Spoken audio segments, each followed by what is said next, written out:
Этот микроавтобус служит для перевозки людей уже более 5 лет.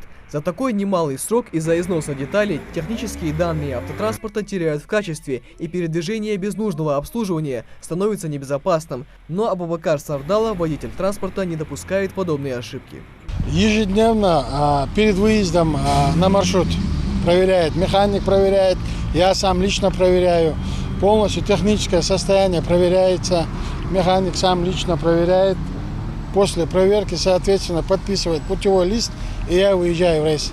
Работа водителем автобуса – одна из самых ответственных профессий. За рейс они перевозят порядка 20-50 человек, и малейшая неисправность автомобиля может привести к ДТП, где вероятность летального исхода слишком высока. Абсолютно все пассажиры довольны сегодняшним рейдом полиции. То, что нам предупреждает, что действительно дорожно-транспортные происшествия где-то, наверное, это больше относится к водителям. Ему надо это больше. А для нас пристегнуть ремни надо. Это да, действительно.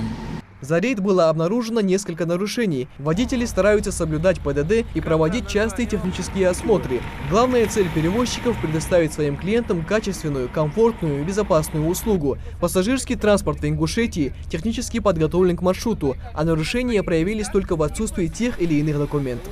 В рамках сегодняшнего рейдового мероприятия был выявлен ряд водителей, которые грубо нарушали правила дорожного движения, касающиеся части перевозки пассажиров. Они привлечены к административной ответственности, и им выписаны соответствующие штрафные санкции. Данное мероприятие будет продолжено до особого распоряжения.